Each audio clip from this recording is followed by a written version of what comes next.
Captain's Log Supplemental. Some as of yet undiscovered sublight species has stumbled upon our subspace comm frequencies. Of all the possible uses, they have decided it makes a wonderful frequency to take fast food orders over. They are currently overwhelming all Starfleet comms officers in the sector with just fast food order spam, essentially. The worst part is, we can't even ask them to stop, because it'd be breaking the Prime Directive. Lieutenant Banks seems like he's just about ready for the court-martial if it comes to that.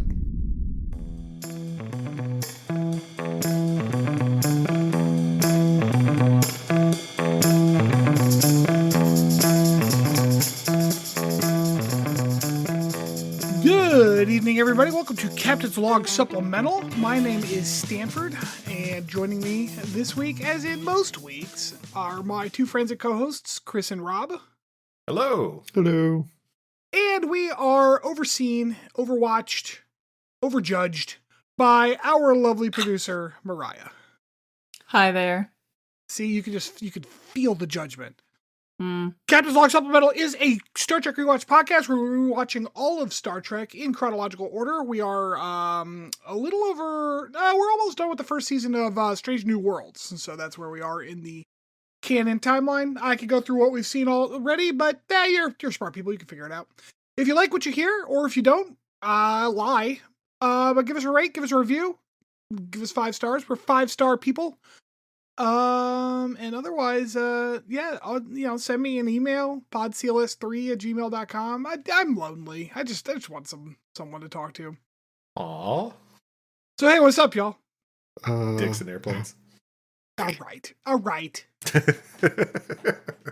How about that new Voyager game, huh? It's pretty good. I was having a good time with it. I've got like an hour into it or whatever, but it's pretty good.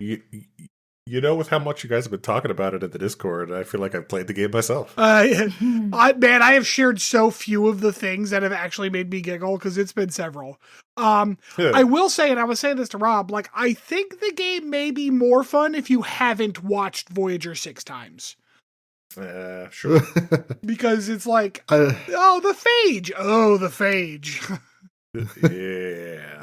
I mean, part of the fun, though, is doing stuff different or attempting to do things the canon way and failing and seeing horrible consequences. Did you finish the array part, Rob, or are you still on that first sector?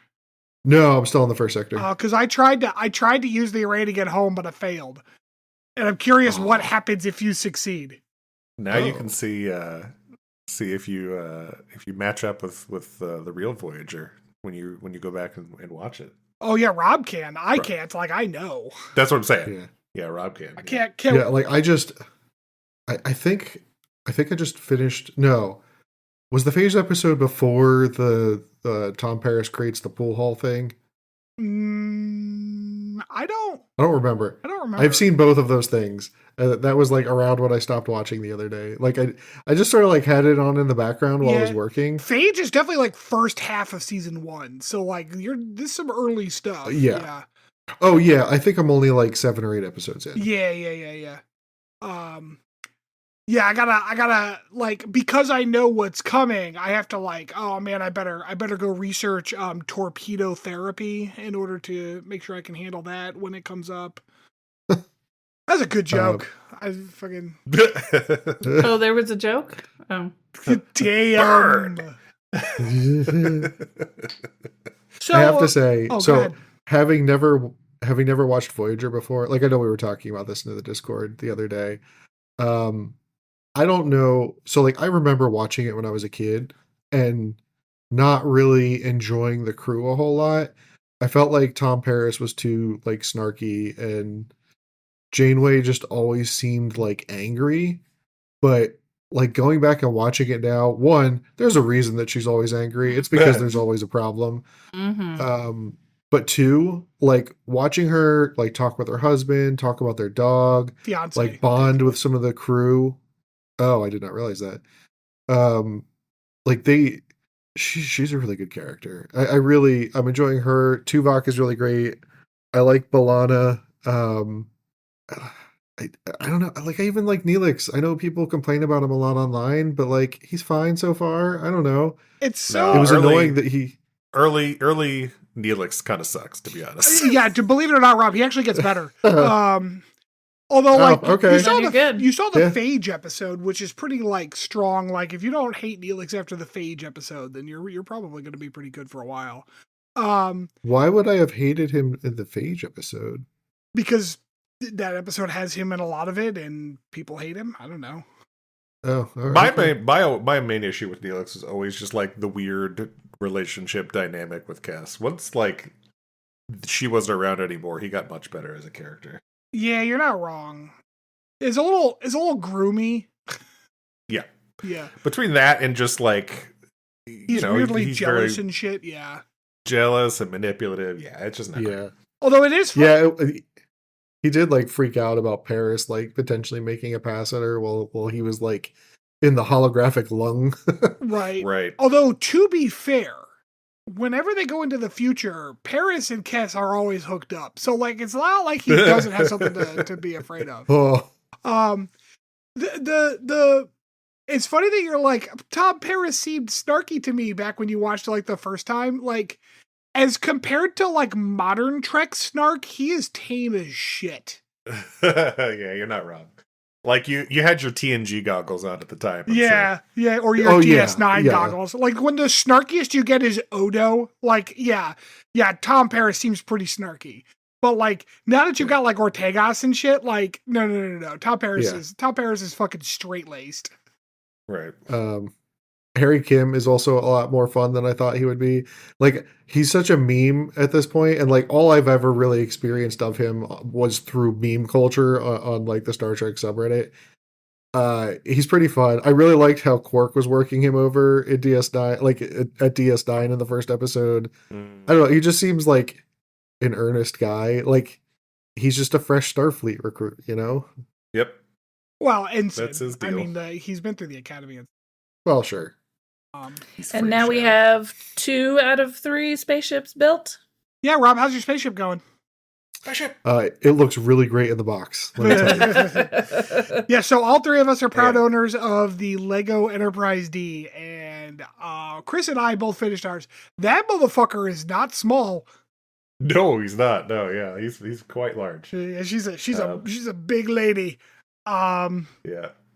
I did. I found we managed to clear off a shelf to put her on, and I need to get some like. She's like up in the corner of the room, so there's not a lot of light up there, so I need to get some lights to point at her.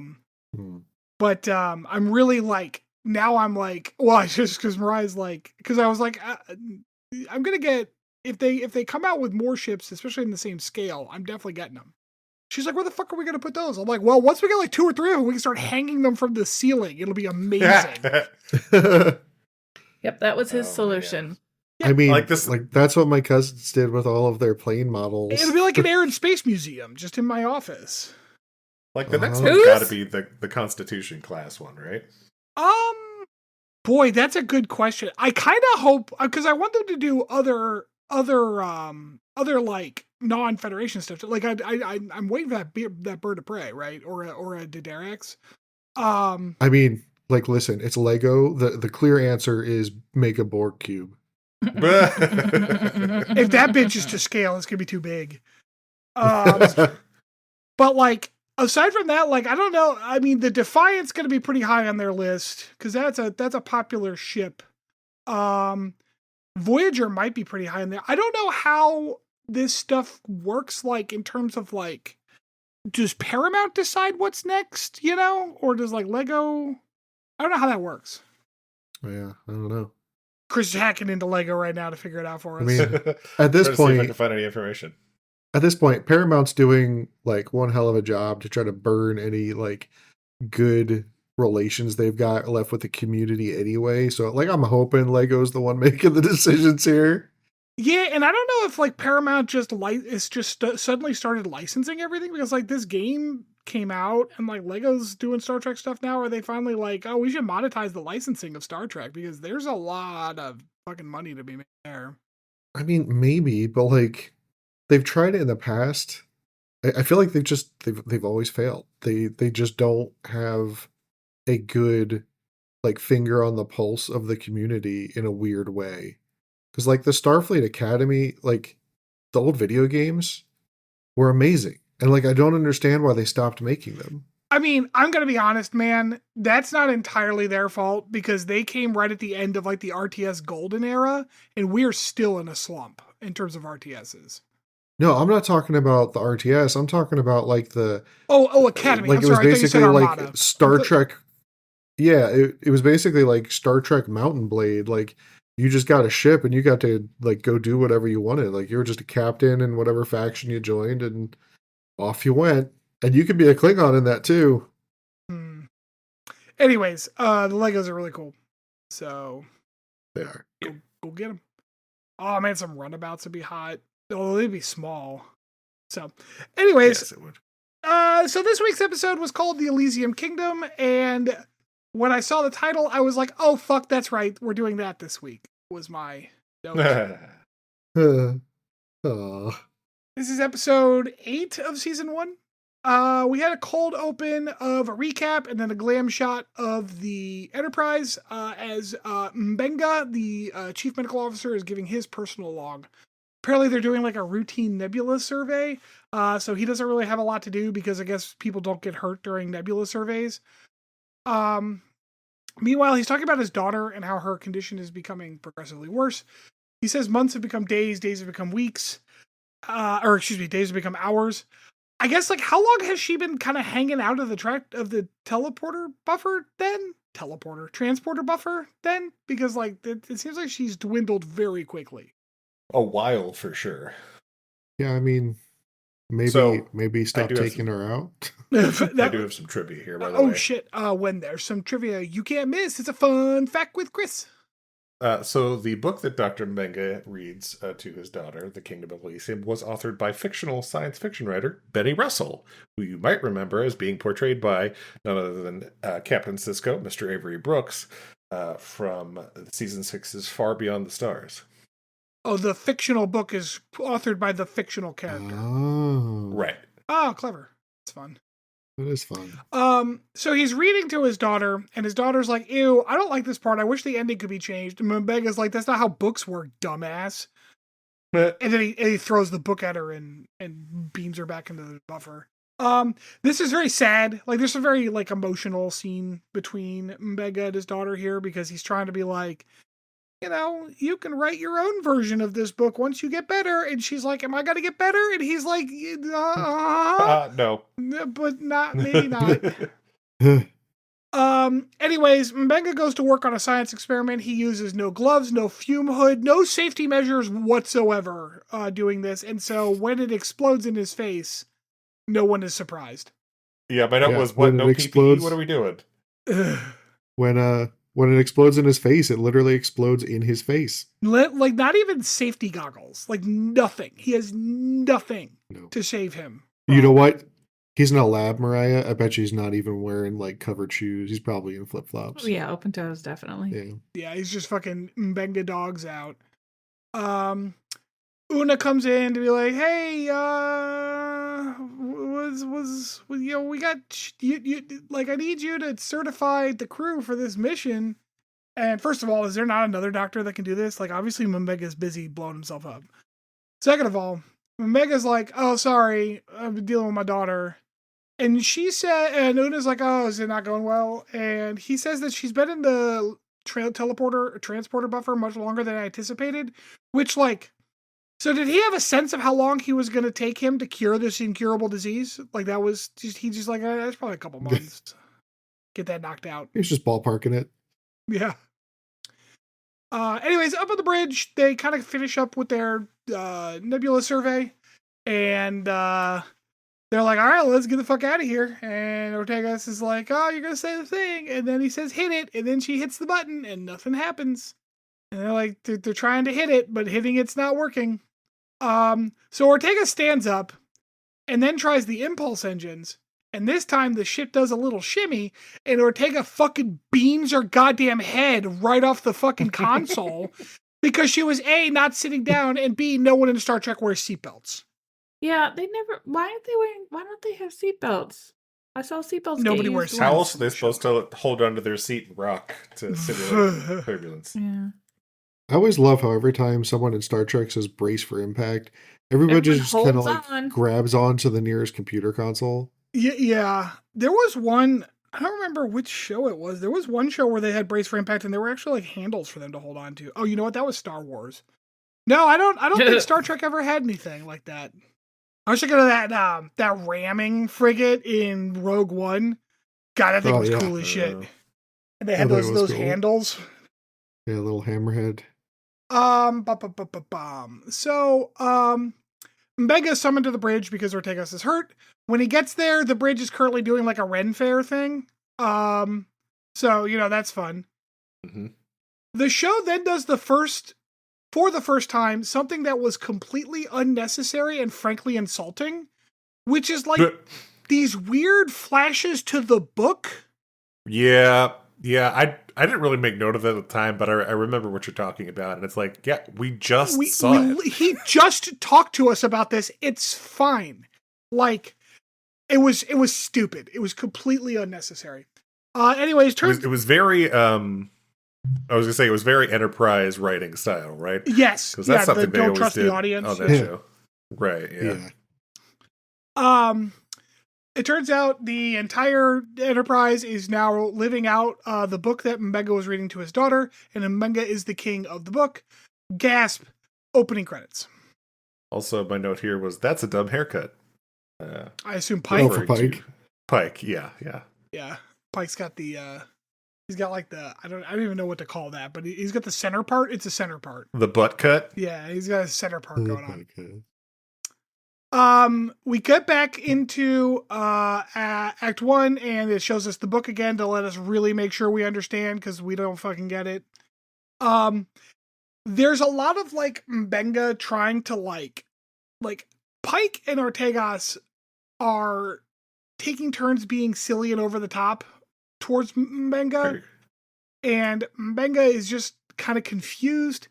I'm having zero fun during any of this. I thought it was not great. It's too whimsical. Like, I get, like, it's a book, but, like, there's too much whimsy. And, like, I don't know. I'm okay with some whimsy. I guess I'm just not a fan of, like, the pointless whimsy. I don't know. Yeah. I don't know. It's just, like, the way that everybody was acting was, like, too over the top. Yeah. Like I get we're doing a children's book. I get it. Right. But it's like it was just too much the entire time. Yeah. I mean, I feel like that was the point. I know. I get it. Like, the only character who I think wasn't over the top was Spock's character. Like, he just acted, like a different person. Sure. I think at some point I'm like, Ortegas is individually Ortegas is fine. I think that her character was actually kind of fun. But that was like the only redeemable quality of this fucking episode. Anyways, Mbenga is trying to figure out what's going on. He asks the computer what the fuck's going on. The computer's like, all the systems are normal. I don't know what you want from me. So he's like, maybe that thing that blew up in my face is making me hallucinate. So he heads down to the sick bay, where we find Nurse Chapel in the first of several heaving bosom garments of this episode. Yeah, by a minute it was holy push-up Batman. Yeah, there's a lot of heaving bosoms in this episode. Nurse Chapel is apparently like a medicine woman, and she's like brewing like a potion and shit. She's also definitely into crystals, probably. Oh, 100% a crystal bitch, yeah. La'an shows up, and speaking of heaving bosoms, so yeah, like La'an's tits are just all the way up to her chin, and just completely they're all up in there. And they are the camera is very hard focused on them. And she's also got this little dog, which so La'an's a princess, and she's wearing this sparkly princess dress. The dog, I don't know if you noticed, is wearing a matching dress, which is funny. Yeah. Like that's a funny costuming choice. Trivia note here: this is actually her dog. That would explain why her dog was licking her tits that's great. so hard the entire scene. Like, lucky ass dog. I Fuck. don't remember that. I mean, it wasn't really like it was more her neck. I was about to say it was her and neck. collarbone. That dog Close was enough. I mean, that's fucking where the tits were, eyeballs so. deep into her cleavage at one point. Like it is going nuts. And I assume it's because she's wearing they're all wearing like some kind of body glitter. All the heaving bosoms have body glitter on them. So I'm assuming Gotta make them. Well, why have them out if they're not sparkly? Yeah, I'm assuming Right, that body glitter is tasty. Is So that decomposition? Not Benga's decomposition. it's the microplastics. No. In Enterprise. Decon. Oh, it's Oh, decon gel. yeah. Yeah, it's decon gel. Yeah. Good job, Brian. That was a good Star Trek reference. Oh man. I like Star Wars. So, Mega's kind of trying to play along, but also trying to figure shit out. And then he hears Hemmer in the hallway. Or no, they have to go find Hemmer. I don't know. Somehow they have to go find Hemmer. No, they heard him in the hallway. Oh, Yeah, okay. he was being dragged. He's being dragged by the through the hallway. But he's not talking like a Ren Fair person. He's talking like he's actually Right. just Hemmer, the engineer. And Mega's Right. like, oh shit, Hemmer knows what's going on. And Hemmer's like, what the fuck is wrong with everybody? Hemmer is my favorite part of this entire episode. Hemmer was all right, actually. Yeah. See, Mega's gonna try to free Hemmer, but he was gonna try to free Hemmer from the guards, but the guards just ignore him. Basically, they're like, fuck off. Because those guards they're from a different kingdom. Queendom? And then they're like, well, we've got this plan we're gonna go rescue Hemmer from jail or whatever. Ortegas and Pike are still being very silly at each other, and La'an's tits are still completely out. They're just right there. So anyways, Mega says he's got to go see, because he's got to like break into the jail at the Queen's like other kingdom. So he's got to go see a wizard in a swamp. Gotta see a wizard about a thing. What'd you say? Gotta see a wizard about a horse. Yep. Turns out Spock is that wizard. And Spock says you got to go through the swamp of infinite death in order to get there, which Watch out for the RUSs. swamp of infinite I don't think death they exist. is just a funny sentence. And they end up not doing that. They end up going through a secret tunnel, which is a Jeffries tube. Secret tunnel. And they take the secret tunnel up to the Queen's like throne room no. Sorry, I was watching this today and it was stupid. So I was having trouble keeping track. Okay, they go up the Jeffries tube and somehow, they go up to the Queen, which is Uhura and her heaving bosoms, which are very glittery. She got like an extra dose of the decon gel. Side note here. So she has these like these metal finger thingies on. Yeah, she's got like really big nails. I also watched episode 6 of Starfleet Academy where Nusbraka also has metal finger thingies. And a lot of rings. It's a day for metal finger thingies. Yeah, he's got like thimbles on each finger. It's kind of weird, actually. Uhura's like, yo, I knew you were coming. No, fuck you. You can't have. I need the Mercury Stone, which is like this like MacGuffin that the story is about. Menga's like, I don't know what the fuck it is. And then it turns out Spock betrayed them. Wait, that hasn't happened yet, has it? No, yeah, it did happen. It definitely has. No, yeah, that's true. Pike is betraying them was leading them straight to right. the Queen. And then Pike is a complete pussy about everything because his character is fucking worthless. There's nothing more egregious in this episode than Pike. Like his entire character it's real bad. Makes me so fucking mad. It's bad. And then we're in the dungeon. The dungeon is the transporter room, but with iron bars. The worst part about this episode is the set dressing is actually pretty fun. Like it is not unentertaining. Hemmer is completely done with this nonsense. He's like out of fucks the entire time because he's like, what the fuck is going on? And Mega's like, look, you're a wizard. What do you want from me? And Hemmer's like, what the fuck is a wizard? Turns out that Hemmer is like, I felt something try to take my brain, but it didn't, so I'm okay. Wait, did that happen yet? Yeah. Because then I was like, why didn't Spock have the same thing? Because he's also like trained in psychic reporting and shit. So I also do have a trivia note. Okay. They talk about the possibility that the entity is a Boltzmann brain. Yeah, what is that?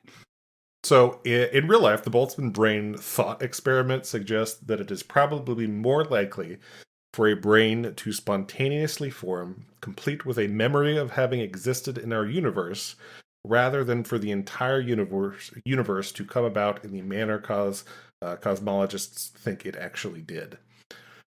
Physicists use the Boltzmann brain thought experiment as a reductio ad absurdum argument for evaluating competing scientific theories. Yeah, that's the dumbest shit I've ever heard in my life. Mm-hmm.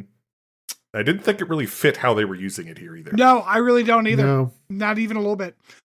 I guess the idea that like a consciousness springs from nothing, although that's more emergence. Sure. It's not really a Boltzmann brain. I don't know what. So Hemmer says that like having the alien consciousness in his brain was very uncomfortable. It was like having his brain squeezed through his nose. Ortega says, "I did that to a man once," and it might be the funniest line of the entire episode. That was pretty funny. That was pretty fucking funny. I like that one. Yeah, I giggled. Hemmer's like, "Well, I guess I'll break us out of this jail cell," and they're like, "How?" And he says, "Magic and science," and he's like, "Through the magic of something called science or whatever." And then science. He pulls a laser pen out of his garter belt and opens he like cuts through the iron. Back up in the Queen's chamber, the Red Guards are like, "Oh, our Queen," which is like the leader of the Red Guard is like the Asian woman who runs this console next to Ortega's. I'm not sure, is she tactical? I don't know what she does. She ops? She is. I don't remember. Is her name like? What is her name? Her name is a first name. Her last name is a first name. It's like Mission. Oh my god, that's gonna bother me. Anyways, she's in charge of the Red Guard, and the Queen's like, "Well, you let them escape, so you suck." So now she put the random hedge wizard in charge of the Red Guard. I'm not sure why Spock was left in charge of the Red Guard at this point, but the story is silly, so whatever. They go up to confront. Let's see. Yeah, so they go Mitchell. Her name is Jenna Mitchell. Yeah. Okay. They go up to find. They are headed to, I believe, engineering to try to fix some shit about the ship. They are confronted by Spock and the Red Guards. Ortegas fights the shit out of a bunch of them, and it's like I said, Ortegas is the only thing that's not shitty about this episode. Also, Una's a hot elf, and they fucked at some point, so that was kind of fun too, I guess. Una shows up here. She shoots two guys with arrows, and then Mbenga's like, "Come on, let's go before somebody gets hurt." I guess ignoring the fact that two dudes just took fucking arrows to the chest. Like, this is where the Boltzmann brain comes up, because I have a note here. It's like, Boltzmann brain. What the fuck? Okay, it was there. I couldn't remember which section it was in. They were talking about it. Yeah, and then Una and Ortegas are like having like a lovers bicker, and then they're like, "Why are we like, we have like nothing in common?" And Hammer goes, "Perhaps it's your differences that drew you together," which is just a funny fucking thing for him to say, because he's like, he's completely done with their nonsense, so he's just like saying shit at this point. Hammer's into it, yeah. Funny. Yeah. My note, my note here was now Keith. Yeah, my note is, they fucking. They go to sickbay because they're realizing that, like, that's right, because Hemmer's like, "What's going on?" And Megan's like, "This is all based on some children's book that I read to my daughter." And Hemmer's like, "Well, why don't we go see your daughter about that?" And Megan's like, "Oh, Jesus Christ, I didn't even think of that." So they go down to sickbay, and then Ortegas, Una, Chapel, and Hemmer are like all there. And they find out the daughter is gone, and they're like, "Oh shit!" So they go into the transporter to find out. We're in like the next act. They go to the transporter like, "Oh, she was beamed out of here like at 8 a.m." And I guess like the transporter doesn't just have a, "Hey, here's where I beamed that person 6 hours ago" button readout or whatever. They just don't have that option, so they can't figure out where the girl went. You would think that would be in the log. like in the audit log. You'd think that would be like the first thing it tells you. That's exactly what this thing is for. It's like, hey, did you beam anybody? Yeah, 8 a.m. Okay, who and where? That's all that's the only information this thing needs to give me. My next note is, God, I hate Pike. I think this is where Pike is surrendering to the Queen and being purchased. Right, so he skedaddled off at some point while they were walking through hallways and got recaptured by the Queen. Right. They have a little montage of them in sickbay, kind of struggling to figure out what's going on with the transporter, at which point Hemmer also picks up a communicator and starts fucking with it. That becomes important later. Then, like, they are betrayed by Pike, and Mbenga's like, oh, man, you think I'd remember that since I'm the one who read the fucking book? Yeah, man, you'd think you would. Like, huh. I want to point out, so at no point does anybody have a phaser here. No, there's arrows and swords and shit. Yeah. Yeah. There's other like equipment. There's, communicators and tricorders and such. Not a single phaser. Hey, shut the fuck up. To the armory. Yeah, that's why this episode is dumb, Chris. So thank you for pointing that out. Yeah, so they find out that, like, because his daughter was super stoked to see his quarters before, when she was like, maybe I'll get better. So they're like, she must be in his quarters. So they head up to the quarters. The Queen meets them there because Pike betrayed them, and Mega's like, oh no. And then Hemmer does this hilarious hand gesture thing because he's pretending to cast a spell, which again, abracadabra, funny. And then just uses the the communicator to, like, remote trigger the transporter to beam them into a cargo bay. So, like, the Queen and them are gone now.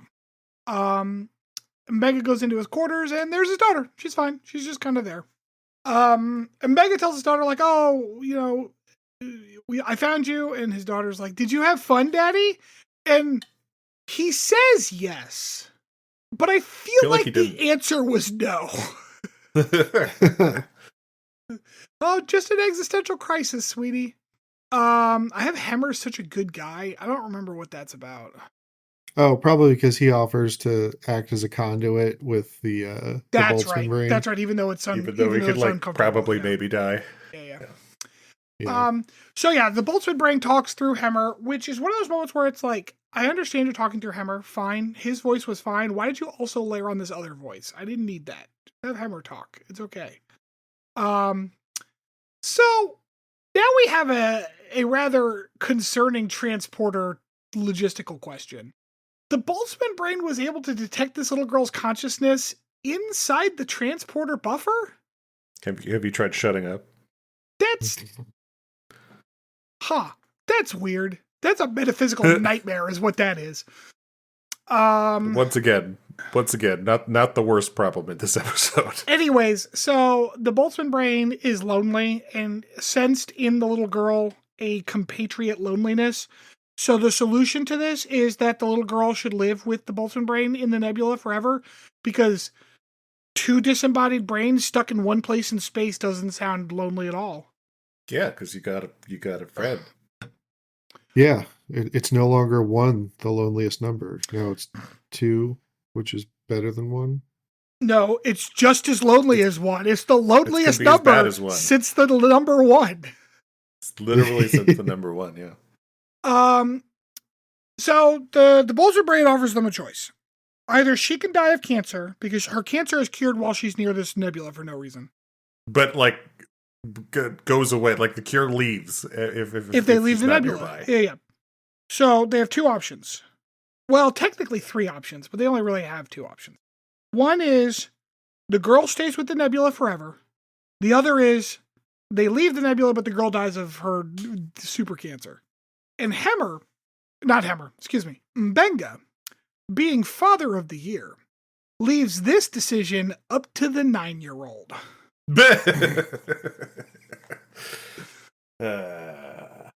Yeah. So anyways, she agrees with the nebula and goes with her. So basically she's put into a different buffer because she just evaporates again. So like they have this like emotional like goodbye, right? It's like dramatic and it's like, oh, I'm never gonna see you again. Nah. Okay, so here's where, and maybe there's a good point that this does feel like Enterprise because they don't trust the audience. Because Mbenga has made a decision to allow his daughter to do this, and he does not know if this was the right decision. He doesn't know if this was the right call, and that is the conundrum that he is dealing with. That is the emotional turmoil that this character is currently dealing with. Yeah. So then his daughter shows back up and says, quote, "I'm happy, I'm safe, you did the right thing." Like, cool. We got to stew in that emotional turmoil for all of 3 seconds. All of 10 at the most. Yeah. So I'm really fucking annoyed that even the theoretical morality and moral lesson of the episode was completely undercut by its own shitty writing. And again, instantaneously. We didn't get to sit with it at all. Anyways, his daughter shows back up. She's grown up now. She's like, "I'm having fun living in the Nebula with Nebula Lady." I call her Deborah, which Deborah apparently was her mom's name. Although I thought it would have been more funny if it was like, "Yeah, I just named her Deborah," whatever, like Deborah the Nebula. Everybody returns to normal. They could have let. I feel like they could have let Hemmer remember because that would have been a fun in-joke between them. That could have been a nice running thing. But nah. Fuck that shit. And then at the end we get what I think is a quote from Princess Bride, speaking of ROUSs. Because the last line of the episode is this story begins as all good stories do, once upon a time. Isn't that? Is that Princess Bride? I don't remember. Although it is funny because my final note was boo this ending. Queen of filth. Ending of putrescence.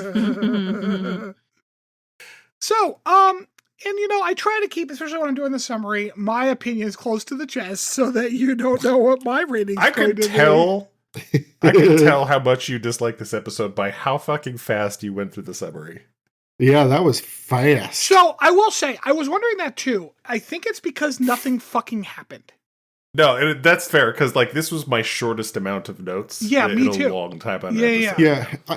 I mean, to your point, they kind of overly explained every single action they were already doing on screen. So just as much time was spent exposing. Well, there was a lot of walking with silly banter going on. Yeah, and I'm not gonna quote all the silly banter because it was stupid. Yeah, exactly. Yeah, right. So on a scale from 1 to 5, where 0 is threshold, what are we feeling on this one? I mean, 5 stars. Yeah. Wait, what? Really? No. Oh, it's a 2. It's not it was dumb and not really worth watching, but it wasn't horrendous. It wasn't one level. There was entertaining parts. Because of the titties. That did help. There were 6 separate heaving bosoms paired up on 3 women. Yeah. But yeah, it's a 2. Yeah, I remember watching this the first time and thinking oh, that wasn't that great, but it was still fun. Yeah, that was my experience as well. I'm I liked this much less the second time. yeah, that is also true. And now that you mentioned it, Stanford, I am really sad that we don't get for the rest of the season Hemmer going abracadabra every time he did something vaguely scientific or engineering. That would have been really funny. That would have been a really funny in-joke between him and Mbenga and just something fun for the viewer. So yeah, it's a 2. I was going to give it a 3, but the more I think about it, it's definitely a 2. All right. I have given it a 1. Yeah, you did. I think that I may have allowed it to be a 2 if they hadn't ruined that moral lesson at the end there, because that's fair. It's one of those things where it's because I understand, Rob, that you tend to usually enjoy the holodeck episodes where they get to go kind of stretch their acting chops a little bit and you learn something about the characters. But this was in spirit a holodeck episode. but you learn nothing about the characters because only one character is like not completely different than their normal character anyways, and that's Mbenga. But the only thing we would have learned from him was erased 12 seconds later. Yeah, and like that's the real crime behind all of it, right? Is all of this was completely inconsequential. It's like, oh, we don't have to spend any more time on his daughter on the patter buff anymore. I guess that's what came out of the episode. Yeah, Right. That's pretty much it. That's it. Because I don't remember them ever talking about her again. Well, they definitely don't put anyone else in the pattern buffer to save them from life-threatening illnesses. So, no, never. They definitely don't do that. So that's never an option. Well, I mean, hey, they had to clear out the buffer headspace, so they got room now. I know. So yeah, I gave it a 1. IMDb gave it a 2, which it wasn't that tracks. Yeah. I'm not gonna knock you for putting a 1 on it, but it just wasn't quite one level for me. If there was one more good character, I'd have been all right. Yeah. Maybe if Una's bosom was heaving, that. Let's go watch X-Men. You'll see all her heaving bosoms. There's a lot of heaving Una bosom in X-Men. Yeah, that's true. So, all right. Well, that's the end of that fucking nightmare. So, when we get back, we will have a little deep dive.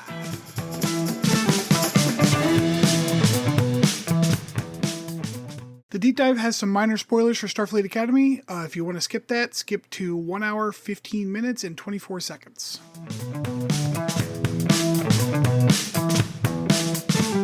Welcome back. So, for today's deep dive, I actually am going to completely ignore this episode entirely because it sucked.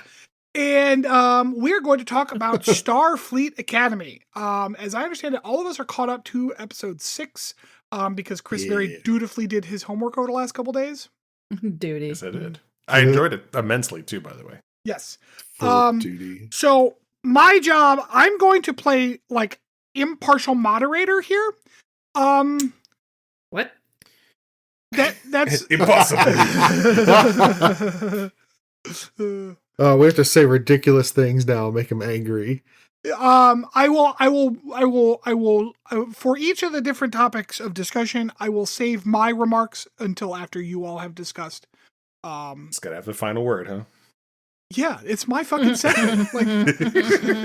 Yeah, you can go have the final word in your deep dive. Jesus Christ. So I think overall thoughts, it sounds like based on what I've gotten from everyone over the course of this, watching it with Mariah, hearing Rob talk about it, hearing you talk about it, overall we're pretty happy with how the series has been going so far. Yeah, it's tremendous fun. It's I think pretty well written. It does what it's trying to do. It's a good time. I look forward to watching it. Cool. So let's go let's get a favorite character and a least favorite character from everybody. And as an impartial moderator, why is it the Himbo Military Academy is the best? Oh man. Chris, you're freshest, so why don't you go first? Sure. I mean, I know I kind of talked about this a little bit in the Discord earlier, but it's got to be Nesraka, man. Paul Giamatti as a villain is just so good, just so good, and I'm sad that he's not in more of the episodes so far, because he's just fantastic at what he does. Least favorite character. I can't say as I've really disliked any particular character. I think the two that come to mind, as far as least favorite go, would either be the Beta Z brother, just because he doesn't feel like he's much of a character. Sure. He's there as just kind of oh yeah, he knows her. That's his job, is he knows things about her. And then the stick in the mud war college dean or whatever he is. Oh, sure. Just because he's too, I don't know, he's just so stereotypical, stick in the mud guy. You know what I mean? Right. Rob? Okay. For my favorite, I'm gonna say I really like Captain Ake. I think that I can never remember. Is it Holly Hunt or Holly Hunter? It's Holly Hunter. Holly Hunt. It's Hunter, right? You both just said two different things. It's Holly Hunter Sorry. and Helen Hunt. Yeah, there we go. Thank you. Okay. Holly Hunter. I was just looking at her name. I don't know why I did that. She has done an incredible job. Also, like, I forgot until I was reading this online the other day. The like digital voice of like the college dean like overhead is Stephen Colbert. That's hilarious. Oh, to me. is it really? I didn't notice that. I didn't know that. No. Yeah. No. Now I'm not going to be able to unhear it, probably. I clocked it immediately in the first episode, and I Googled, is that Stephen Colbert's voice? And sure enough, I'm generally not very good at that. He had mentioned it in a show a while back that he was going to be playing a part. Okay. And like I completely forgot until I read it again the other day. I was like, oh yeah, that is Stephen Colbert. That's awesome.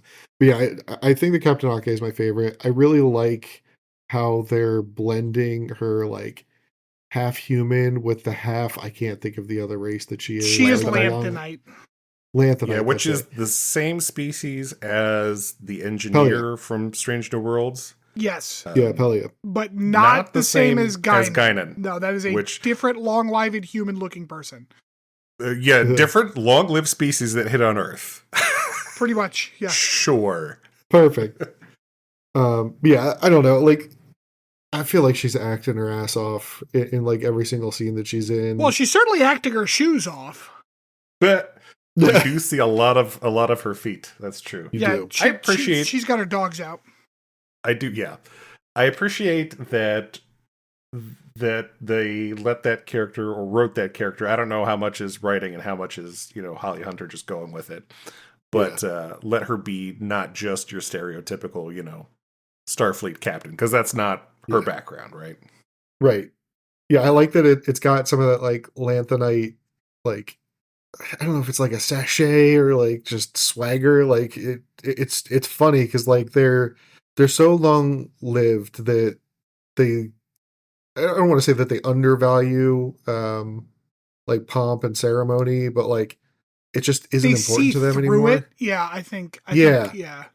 It is funny you said swagger, and it immediately made me think of like the background Kelpian in the Academy as he was walking through the hallways. Who took the Doug Jones really walk? leaned into the flow. He did great. The Doug Jones walk. Yeah.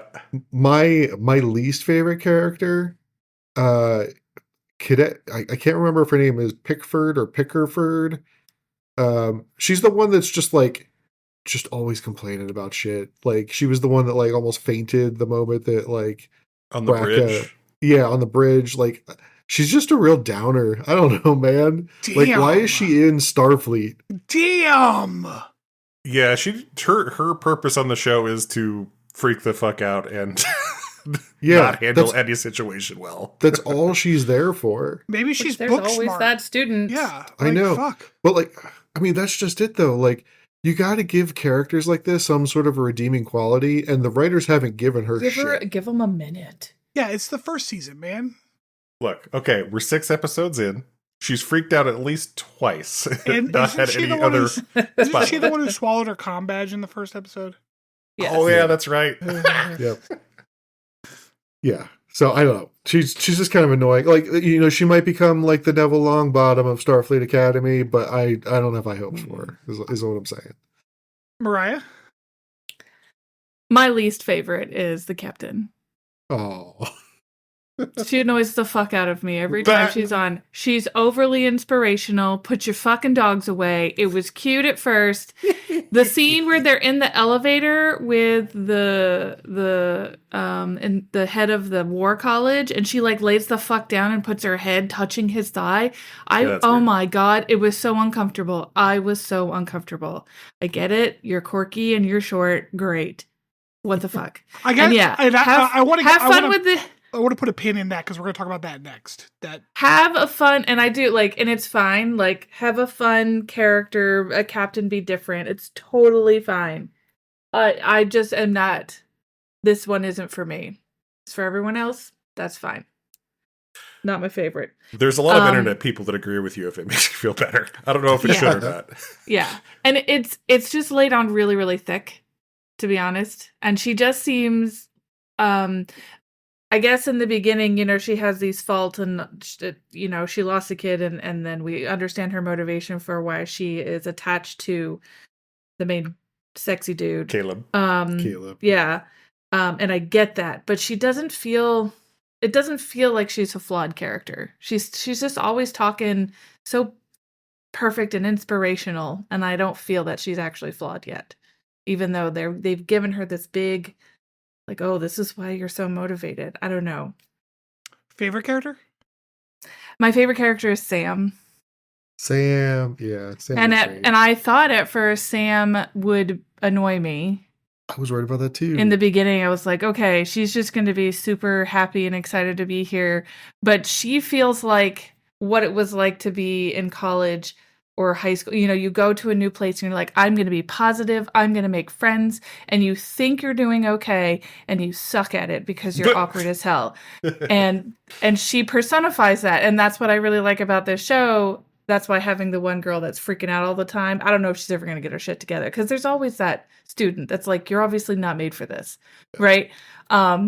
So you're either going to redeem yourself or you're not coming back next semester and nobody knows why. So Sam just I feel connected to Sam, and especially after her main episode, we got to see her be a little bit more serious and a little bit more vulnerable, and not just super quirky like the captain. I guess I haven't seen the captain be vulnerable like in a realistic way that I can relate to. So to kind of segue out of Mariah's little soapbox there about the captain, because I want to talk about her for a moment. Starfleet Academy is clearly making an effort to broaden the inclusivity and diversity of what is an acceptable cast of people to put on television. Obviously very racially diverse, but also kind of neurodivergence. Jay Den is one of the most autistic people I've ever seen. Do have to be sexy though, which is fine. Yes, everyone has to be extraordinarily good looking, but otherwise very diverse. However, I have noticed that there is one kind of person that this show fucking hates, and that is the introvert. And the kind of stuffy military academy guy is like the introvert like stand-in in this show. And as much as I understand, and I agree with Mariah's like assessment that like Holly Hunter's Holly Hunter's character is supposed to be quirky and stuff, there is a substantial lack of consent happening whenever she is uncomfortably. Yeah, that part I don't people. care for. Yeah, I remember watching that scene. I'm like, ew, what are you doing? Knock it off.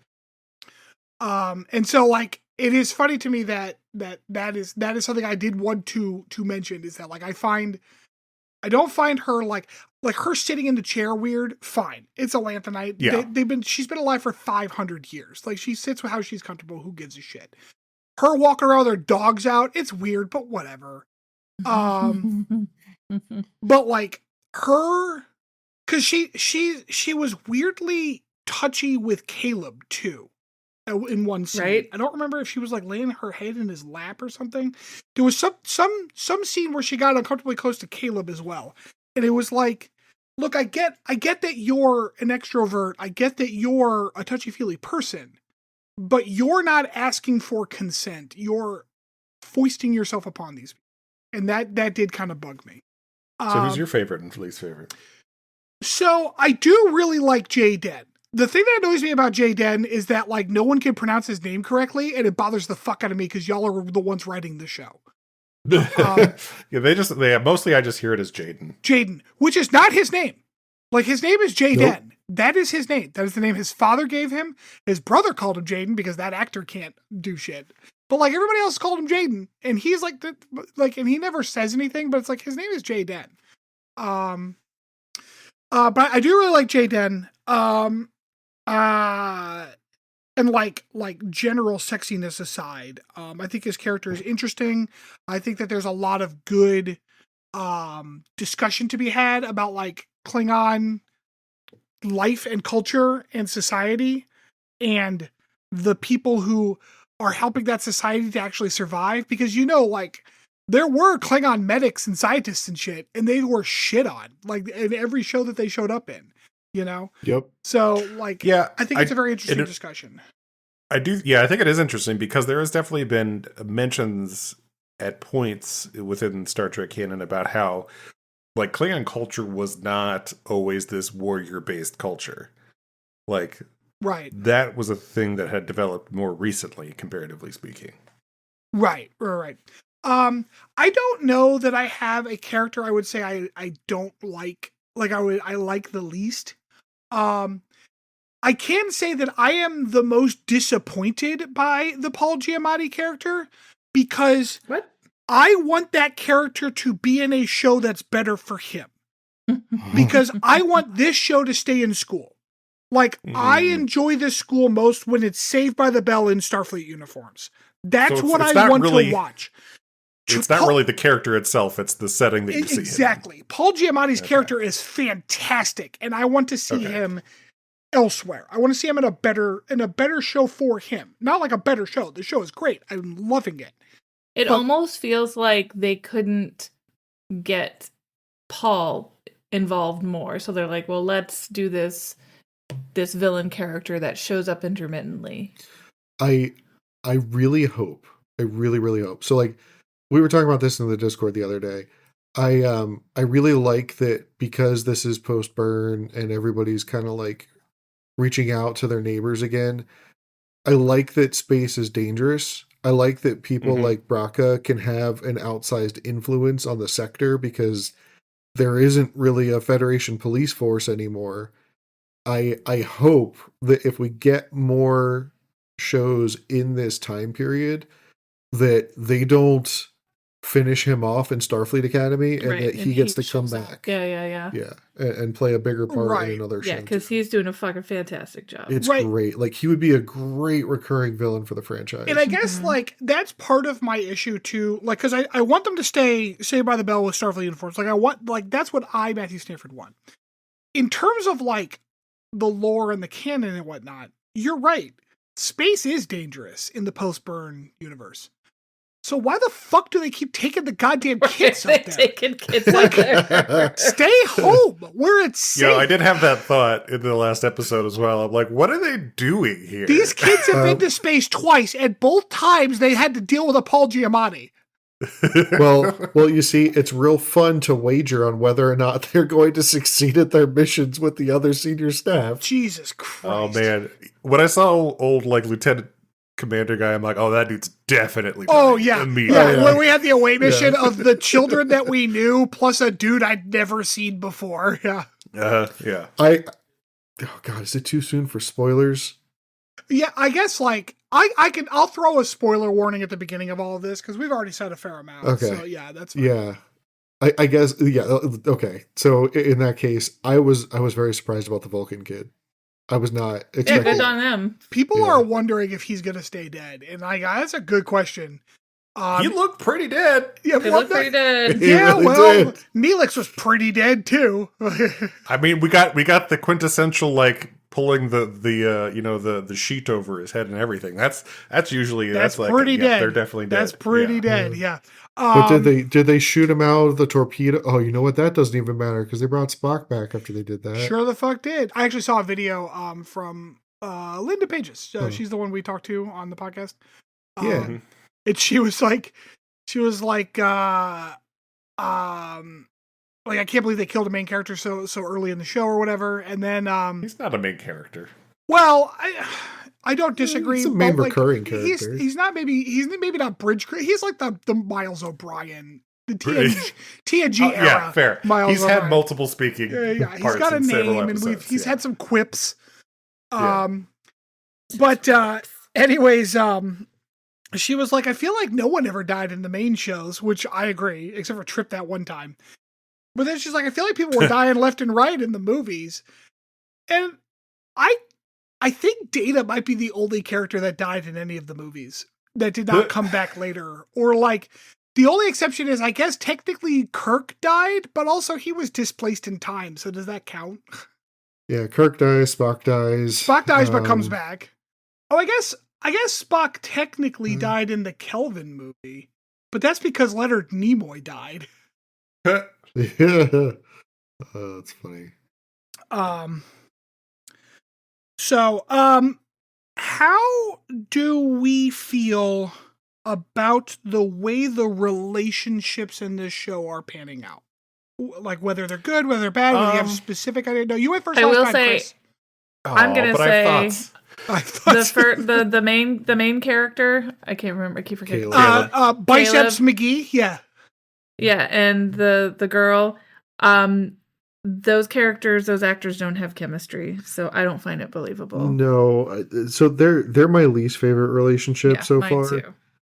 If only because they are so annoying with each other. They won't talk to each other. Yes. Well, oh my god, yes. And so that's classic. And so for me, it's almost like, oh yay, we're gonna because in the books that I read and every movie I've watched.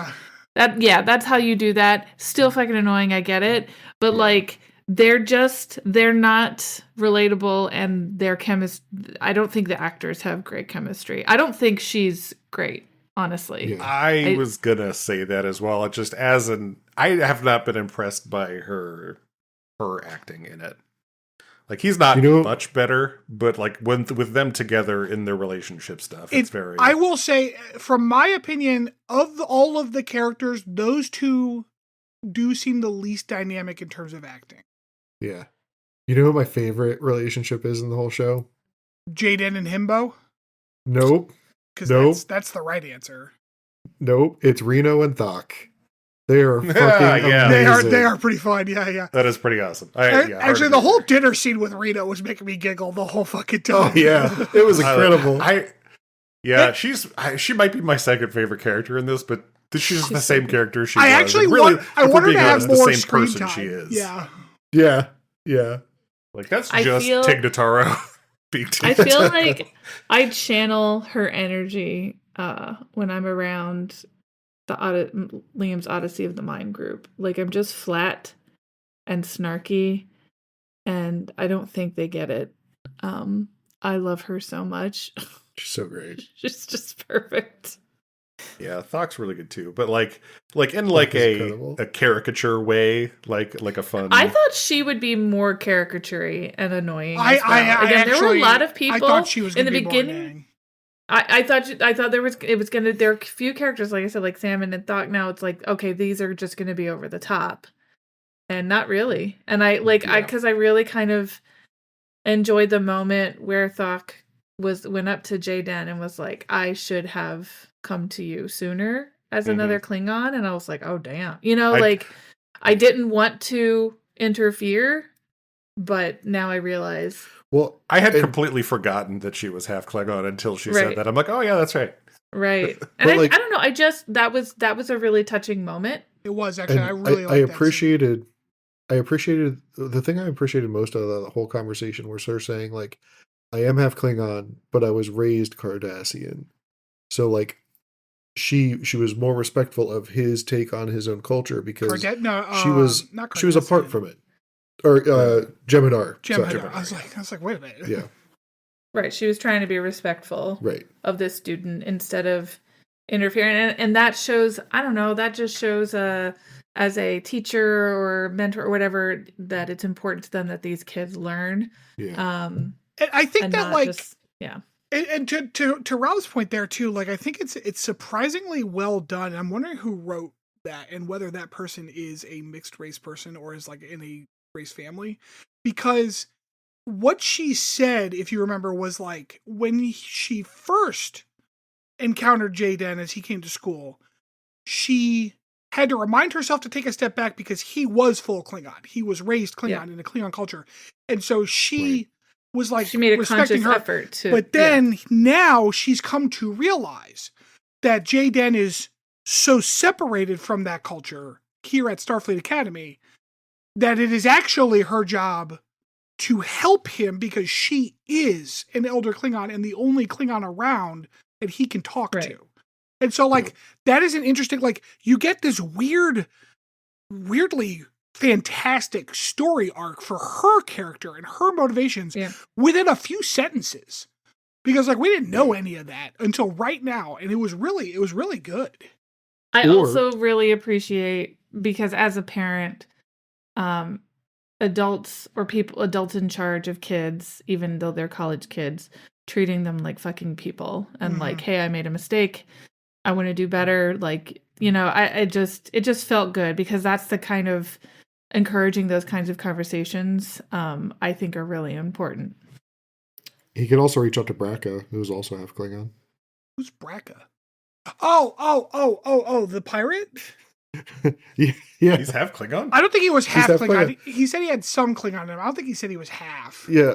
Oh, I thought he was half Klingon, half Tellarite, wasn't that? He's got a bunch of shit in him. Oh, all right. Well, and I guess that's another thing that I'm enjoying about the show so far is there's a whole lot of interspecies characters, like mixed species characters. That is more like, it's still Star Trek and not real, but that's more realistic. Right. Right. Especially when you form a huge federation of all of these different cultures. Like, of course there's going to be. That's what college is going to look like too. Half of them have like crazy sex things going on for breeding. So, you know, I mean, it's just bound to happen. You know what's interesting about that observation, though? Is that here we are in the far future, and, like, there's a lot of hybrids. There were a lot less when the Federation was at its peak. Yeah, but also a whole bunch of the people inside of the Federation were openly racist towards each other. I guess that's my point, is that, like, you insinuated that, like, having this big open, like, this big Federation is what created this diversifying gene pool kind of concept.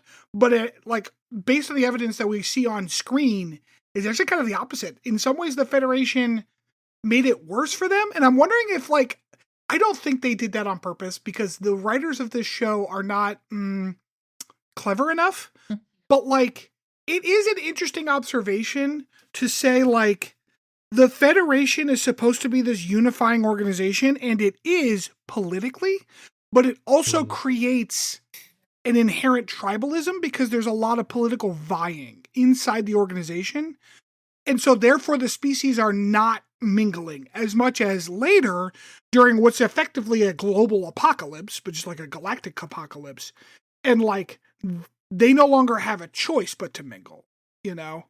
And so now you get diversity. Yeah. Part of me also feels like in the older Trek shows, they spent a lot of time focusing on the differences between species because it was easy. It was a low-hanging fruit, easy to write about, and it was easy conflict. Right, what you know. Right. Well, and that's why it all comes off as vaguely racist whenever they're talking about, like, Vulcans and their logic and stuff. It's like, all right, calm down, you know? Yeah. All right, pet peeves. I'm going to start this one because I'm in charge of this. I like Sam's character.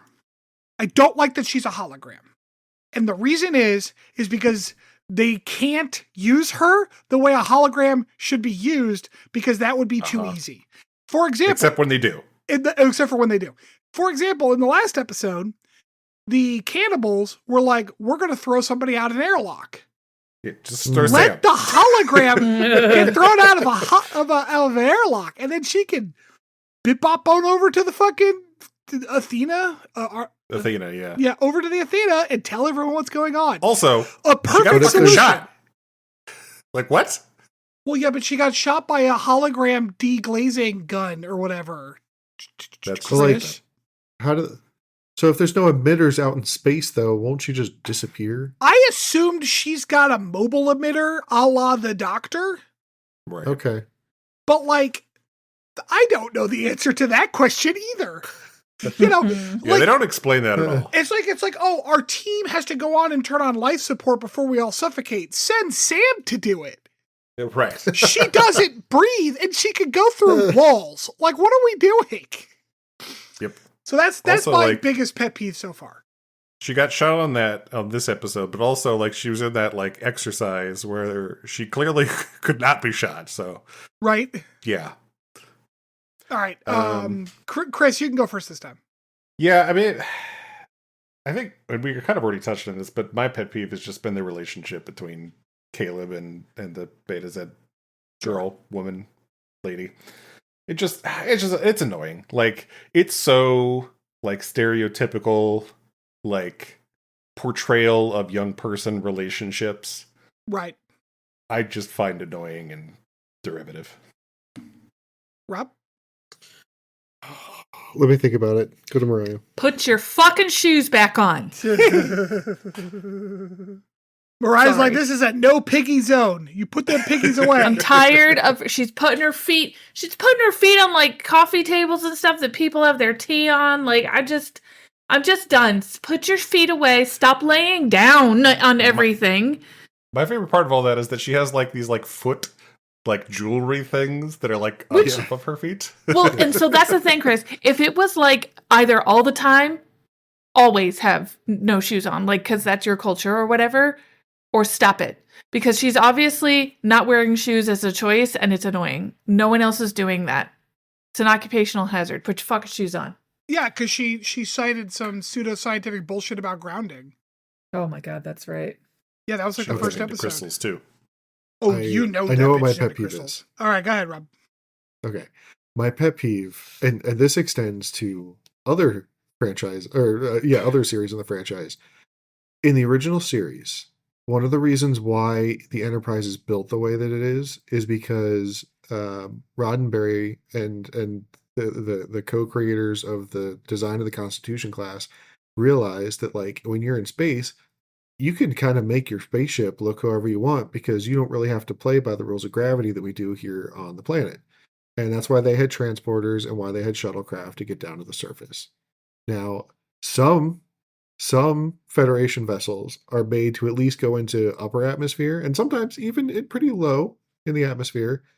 But dear God, stop making ships with movable parts that break apart, that rearrange, and you're just going to take that thing from space down into San Francisco and, all the little bits and bobs kind of peel off to the sides and land next to you all clean and nice, and then you just lift back off again and go back into space? If Hell I no. could, if It's I could, rule of cool, okay? if I does could look change really cool. one thing about the God damn far it. future Star Trek stuff, it's the programmable matter. I think that was a mistake. Well, we had to add one more piece of technology that can solve all of our problems, and then Never Right. used. thus giving us a challenge to write around in future Right, episodes. right. Because like I mean, you can, Caleb used it in the last episode. Yeah, he did.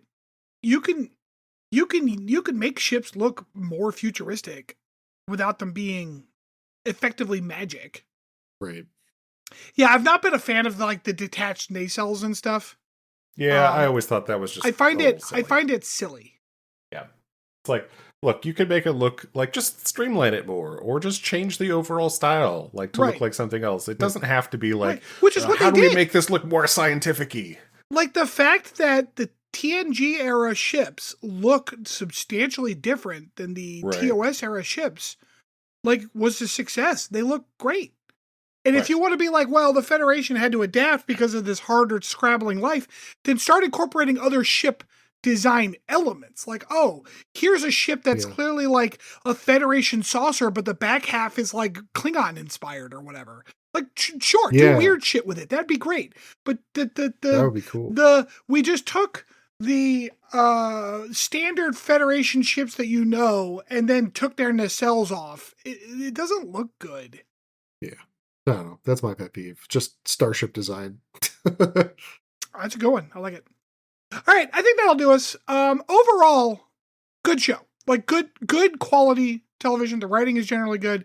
Go watch it. Like it's good. It's worth your time. Oh, Mhm. can I say one last thing before we wrap? Absolutely. Because like you had told me that I had to stop talking in Discord. I just want to say here, I really appreciate that every single callback to previous Trek so far has felt earned. They have done a good job of not just pandering to the fan base with hey, you guys remember Benjamin Sisko, right? Like, no, this was an episode dedicated to the character, and it showed not only like what happened to him in the future post DS9, but also allowed Sam to grow into her role as well. Like, it was really well done. Also, I'm glad Dax is back. I like how Tawny Newsom just wrote herself as a Dax. Yeah. I 'Cause feel she like wrote that Tawny episode Newsom? though. I had no idea that was her. That was Tawny Newsom, and she Well- wrote the episode.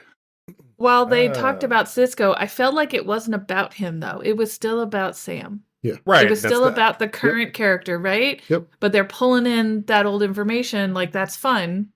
Yeah, it wasn't about him, though. You know? It's about like her job as a what's her title? Liaison? Not prophet. No. Ambassador. No. It's the same thing they called Cisco. Emissary. Emissary. Thank you. I was going to say envoy, but that wasn't right either. Yeah, emissary. Like, I love how, I don't know, Sam's just owning it, you know? Yeah. It was really cool. All right, cool. Well, that'll do us for the deep dive. So when we get back, we will have some potpourri with Chris, I think.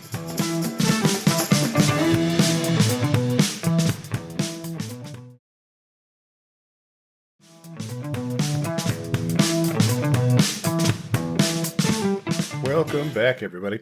All right, so much like Stanford, after watching this Strange New Worlds episode, I decided to do something completely unrelated to Star Trek for the potpourri. So with Winter Olympics wrapping up pretty soon, I decided to do a little trivia game around the Winter Olympics. More specifically, what are no longer events in the Winter Olympics? Okay, can Mariah and I be on a team and then Rob be on a team? Because there's no fucking way I'm going to beat Rob at this. Dude, I think you were drastically overestimating my knowledge of the Olympics. Let me fully explain the game.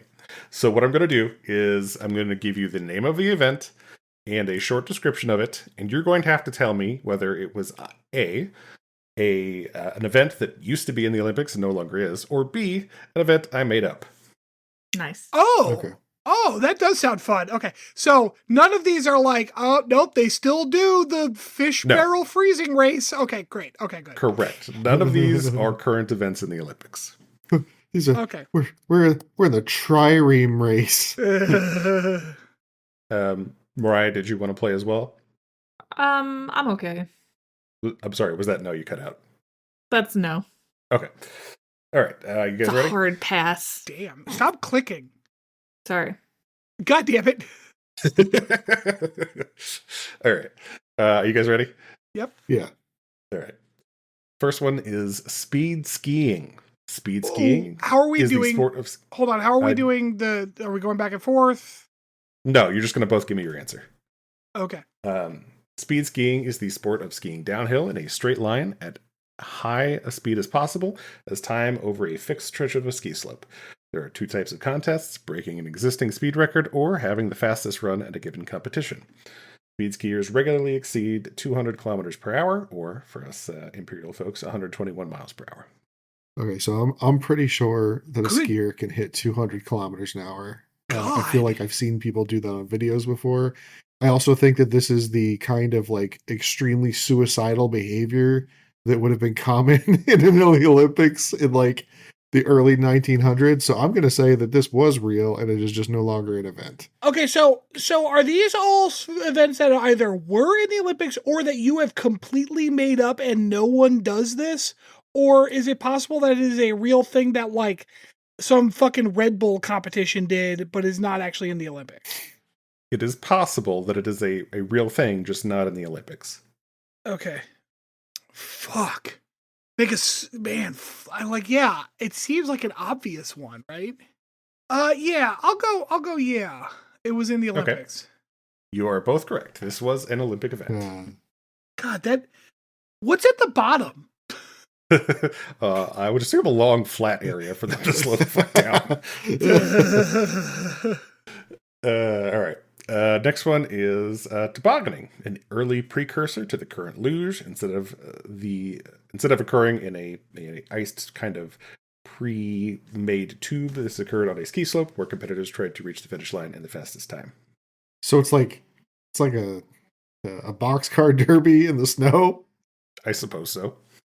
This sounds Canadian as fuck. I'm gonna say it's real.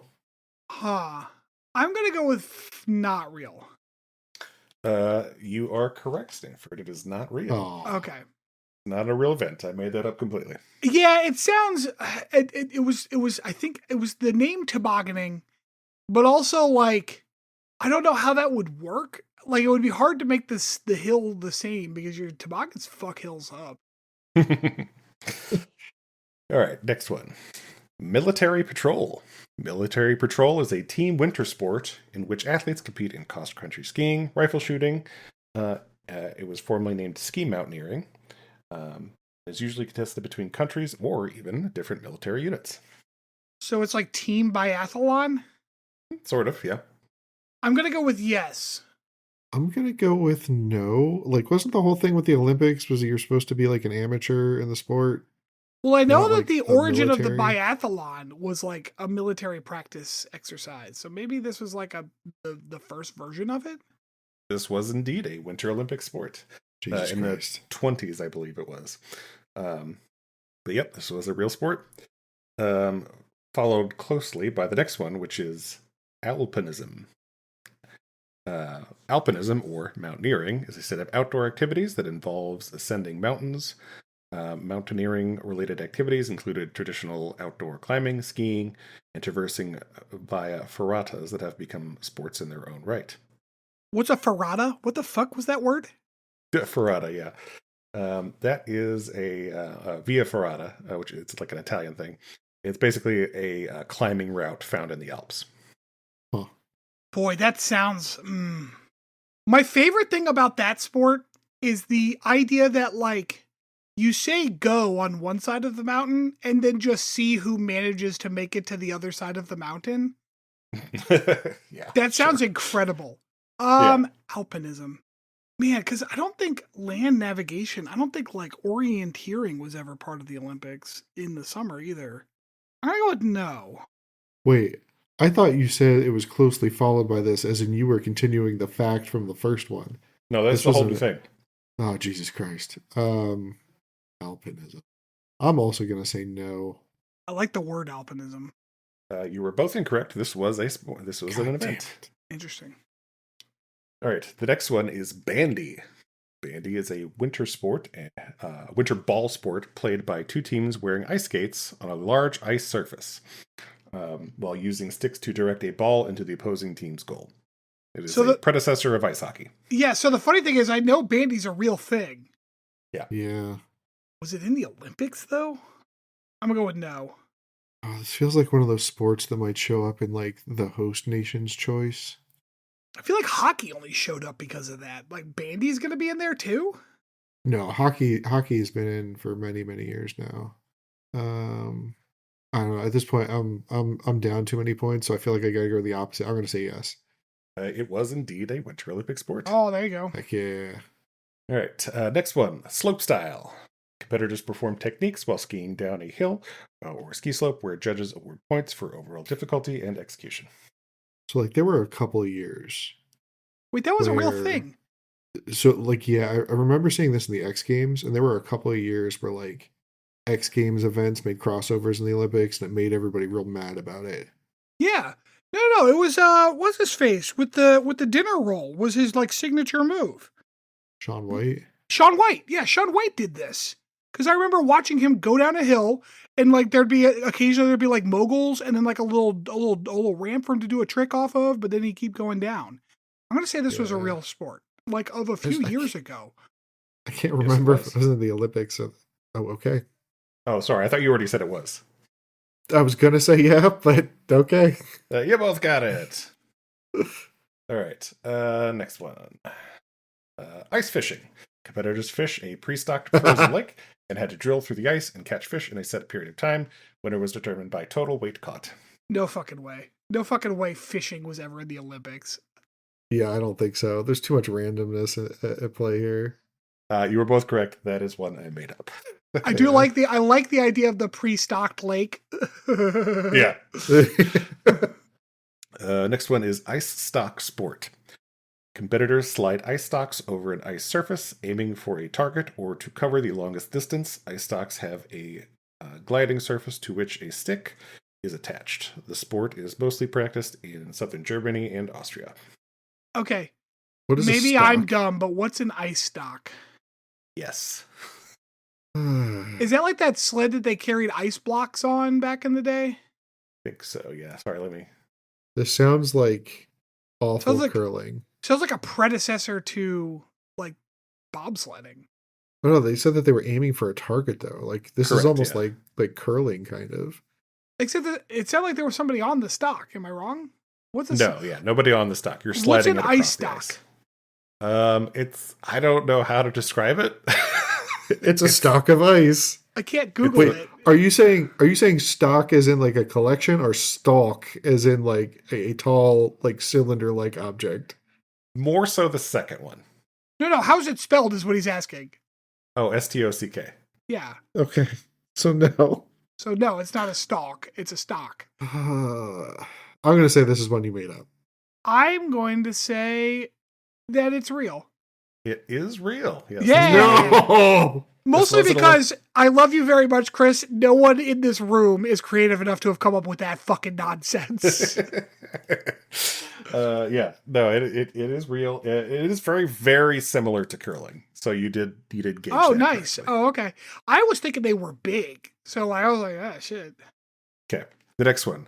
Skioring is a winter sport in which It's a real. person on skis It's is real. pulled by a horse, a dog, or another animal, or even a motor vehicle. So yeah.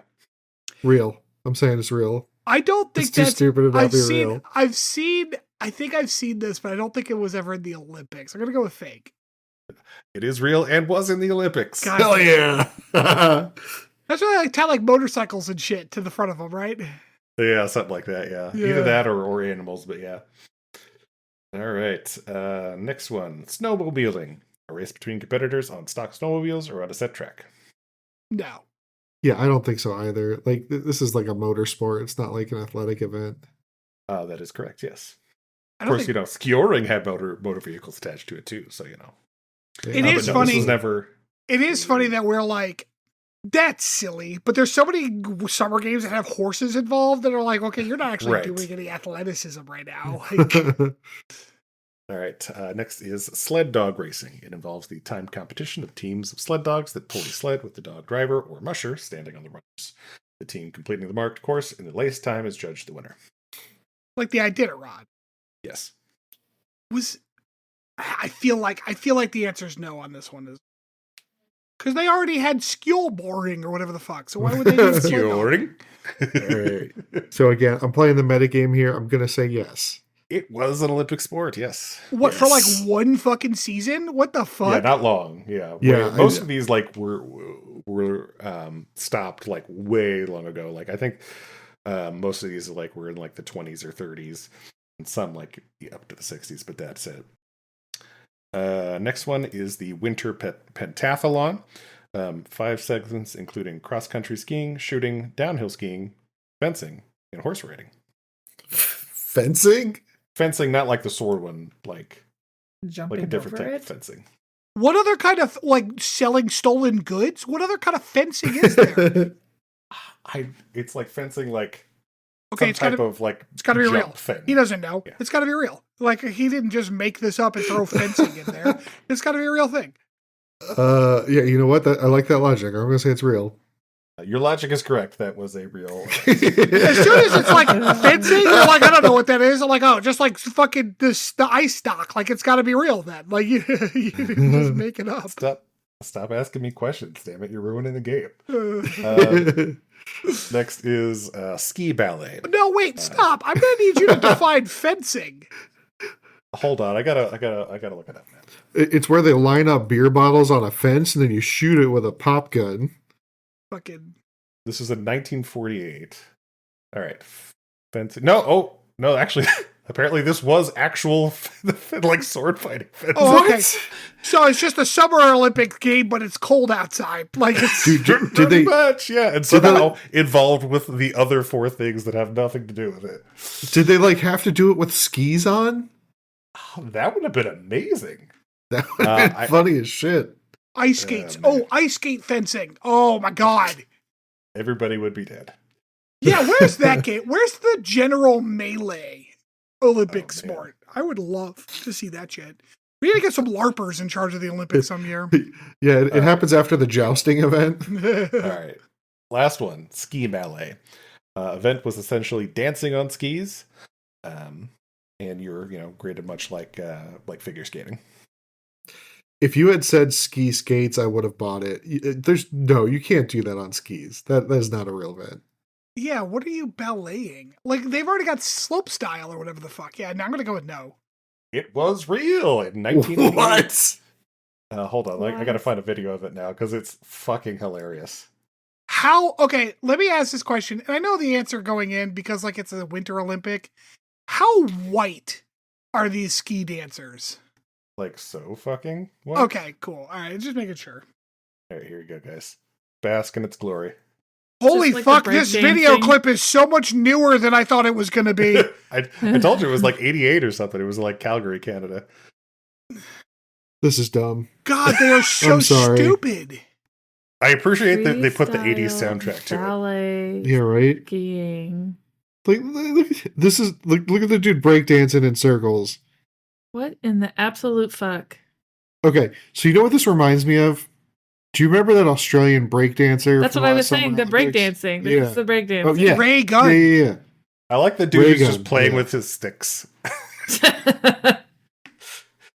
God, this is so lame. This guy's is practicing so bad. karate? What karate is that? Oh my Oops. god, she dropped. She just threw her stick in the air. This is so dumb.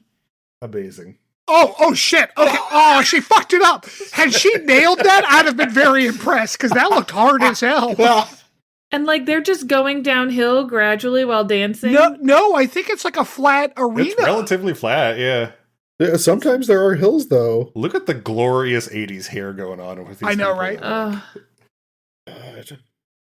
Oh my gosh! I just got Okay, to the part all where the right. woman flipped and fell. All right, I'm done. I can't watch the rest of that. Well, that Shit, does this wrap goes on up for a while. our game. Let me That's 2.5 minutes of freestyle ballet skiing. So you both said no on that one, right? Yeah. That is ridiculous. Freestyle ballet skiing, which means that there is a more structured ballet skiing event. You have offended me. Rob's like, Oh my this God, sport is fuck. ridiculous. Is it time? Fuck, you guys are tied. God damn it. You're going to have to go find another obscure sport or whatever. Man, shit. I had to dig for these, man. God damn. What can we tie break? What if I just know one? You're just going to need general trivia. You're just going to need like a general winter sports of trivia to tie break right, with. Because obviously you can't just go make up a thing real quick. Right. They took away baseball because people were mad. There was winter baseball? No, but it was an No, Olympic summer. sport at one point. Yeah. When was the first Winter Olympics games held? I'll give you credit if Just you get closest? within the decade. You just Yeah, want or closest. Yeah, closest. Yeah. Yeah. I'm going to go with 1920. Okay, Rob. God, I feel like it was pre-World War One. I feel like I remember reading about this once. I'm gonna go with 19. I think it's just a couple years before then, like 1914, 1915. It was 1924. So Stanford. No! gets a Boom! tiebreaker. Wow. Yep, 1924 in France. Chamonix, whatever French name that is. Shyamalan? Chalamet? Yep. Shameme? Chamonix, yeah, Chalamet. probably something like that. Anyway, Okay, hold on. Oh. What? So I remember looking up ice. So I had kind of a little advantage here. I did have a little advantage. I remember looking up ice hockey and being like, when did that start as an Olympic sport? Because we talked about it. And it says it's been Olympic sport since 1920. Okay. And so that's why I was like, 1920. Fuck it. You know. Now Rob went older, so I'm like, okay, good. I didn't really use like too much of an advantage there. But then you're like, the Winter Olympics start till 1924. So I'm like, how the fuck? Ice hockey started as a summer Olympic game. What? I had no idea. Made its Olympic debut at the 1920 Summer Olympics in Antwerp, Belgium, Amazing. where the Winnipeg Falcons of Canada won the first gold medal, defeating They probably Sweden. cheated. And the United States probably cheated. The United States took silver, while Czechoslovakia took the bronze. Yeah, The that's sport right. was then permanently included in the first Winter Olympics in 1924. Crazy. Yeah, there are a lot of non-U.S. countries that fucking love hockey. Like all of the Scandinavian countries, It's Russia, Eastern Russia, Europe Canada. Russia loves and hockey. Canada are the two big ones. Well, what yeah. else do they have to do? All of the other Skiing? winter sports. Yeah, skioring. Skioring. Like half of the sports, like Sweden the loves it. biathlon, and I'm sure the pentathlon, they're all like just Finnish military exercises. Pretty much. Yeah, Pretty you're much. not wrong. Yeah, I mean, yeah. Yeah, like I alpine remember- troop exercises. My grandfather was telling me about how, like, when he was stationed in Italy in World War II, sometimes they would like get leave, and after the war was over, they would just go up into the Alps, and they just had like luge tracks you could go down, and it was like nigh suicidal. There weren't any guardrails. On one of his adventures with his friends, he launched himself off the track and had to walk down half the mountain. Amazing. Yeah, like Europeans are crazy with winter sports. Baby cray cray. When I was in high school, Kim, Rob, you've met Kim, right? Kim Yep. Sorber? She's like, you should try snowboarding, because I'd done skiing once, and like I was fine. Like, skiing's not hard. No, I'm like, sure, I'll try snowboarding. So the way this particular mountain worked was like all of the ski lifts met at like one area, right? And she's like, okay, we'll go up to the small hill and I'll show you the ropes. So an unusually long ski lift ride later, we're not at the small hill, even a little bit. We're at the biggest hill on the fucking mountain. It's like a cliff, and my fucking snowboard's like hanging over the edge. So after the 15th time falling, and I'm like 20% down this mountain, I just like took off the snowboard and then walked like shamedly across by the tree line. She's gone. She fucking disappeared down the horizon. Like, she's like, yeah, you got the basics. See ya. Gone. And so I had to just kind of sad walk down along the tree line. I found her at the bottom. She'd already gone down 2 other hills. And I'm like, I would be in the clubhouse drinking cocoa. Let me know when you're done. Yeah, I went snowboarding with the Snyders one time. I don't think were you there, Rob? I don't remember if that was one trip you were on. I often went snowboarding with them, so it wouldn't surprise me. Did y'all go up to Camelback, or did you go somewhere else? Camelback, Blue Mountain, Camelback sounds Jack right. Frost. Oh, Jack Frost. You know what? I think it was Jack Frost. I've been Jack to a Frost a bunch little of further the ones south, up in the so yeah, that Poconos. makes sense. Yeah. I fell so many times. It was like a 2-day trip. I fell so many times the first day, I could not get out of bed the next day. Oh wait, was that the time? That was at Camelback. Was you it were there? Camelback? So, Okay. yeah, it was you, me, Ed Gerhardt, Eric, Sean. Like, Sean's parents had rented a cabin for us to stay on, and it was like right off one of the slopes, so we could just hop off and like just go do anything. That was the trip where I learned how to snowboard, and I realized I made a horrible mistake in deciding that I would learn how to snowboard that trip, because yeah, man, like you spend most of the first day just falling, and you were sore as shit the next day. Oh my god, I was so fucking sore. It was terrible. And like this is after like years of skiing. I'd also never gone skiing before, so that probably didn't help either. Oh god, that must have made it so much worse. I don't know if that made it worse or better for him, frankly, because my issue was I'd been skiing and I just could not mechanically understand how the snowboard. I knew how to pizza and French fry on a ski, no problem. The snowboard, like, I don't even have any sticks. How the fuck do I stop? And she's like, you just kind of like turn a little bit and slow down. That was not good advice. But like, here's the problem, and Mariah can probably talk more about this than I can. You have a whole bunch of really tiny little muscles in your body that help you just like maintain balance, right? Especially in your hips. Yeah. And that's probably why you couldn't get out of bed. When you like when you ski, you use a lot of those that you wouldn't normally. Snowboarding is like 2 times worse. Because your entire body is involved in every single little movement you're making on that board. Well, it's not even, again, it's not really, it's a lot of waist and hips is what's moving. Your ankles are stationary. You're trying to keep your upper body stationary. So you're moving everything. Snowboarding, like your ankles are far more involved. Yeah, okay. Because like in order to turn to the right, well, like I'm right-handed, like the front of the board's on my left, right? If I want to turn right, I have to dig my toes in. Mm-hmm. Right. It feels weird. And then lean forward. Yeah, you lean over your ankles and stuff. And then when you go backwards, you dig your heels in. Okay. And lean back. That's a lot. In skiing, that's you don't a lot use of your core ankles, and your hips, yeah. Because like your boots actually stabilize your ankles because they're these big ass plastic boots that like you can't even move your fucking ankles. Now the closest thing I've ever been to any of these winter sports is the big ass hill next to my house in Kentucky, and we They did skioring. Me and all 4 of my sisters on the sled went down this hill, and we learned physics that day. We went down the hill, through the ditch, up over the street, down into the neighbor's driveway. 4 girls, and I'm in the front. I stick my legs out because I'm going to stop all of us when we're about to hit the car instead of bailing. And at Camelback, they have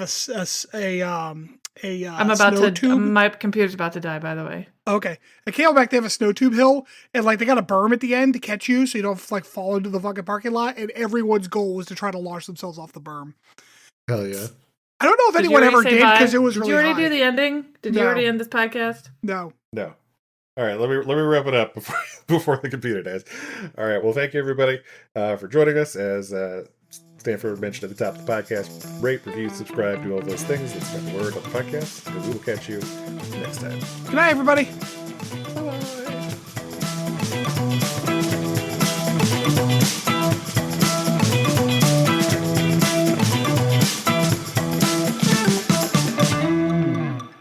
Thanks for listening to Captain's Log Supplemental.